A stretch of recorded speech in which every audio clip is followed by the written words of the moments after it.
Harry Park, you run a travel company which organises adventure holidays in some difficult places. Now, how did you first become interested in adventure travel? Well, my father worked in an insurance company once he had a family, but before that he'd spent several years travelling the world, and he never stopped telling us about it.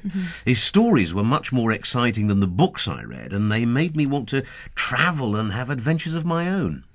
And what made you decide to start an adventure travel company? Well, when I was in my 20s, I travelled a lot in different countries. I went exploring and climbing in mountains and deserts. I wanted to show other people how wonderful these things were. The business has been very successful, but when I started it, I didn't know if I'd make any money. Your company's called Far and Wide. How did you choose the name? Well, I just called it Park Travel at first, but everyone thought that was terribly boring. My wife kept suggesting different things, but in the end it was a customer who gave me the idea. Far and Wide is also the title of a book that a friend wrote, so it reminds me of him too. Oh, great. The places you visit are usually very unspoiled, Harry. Some people think it's not a good idea to take tourists there. What would you say to them?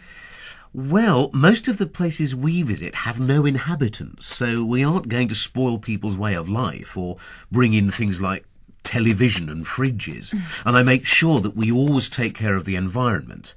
We are careful not to cause pollution, so we take all our rubbish away. Some of the things you do are also dangerous. Do you enjoy danger? Well, it's not a question of enjoying it. It's just that you can't do what I do without thinking about the possible dangers. I'm never frightened, though.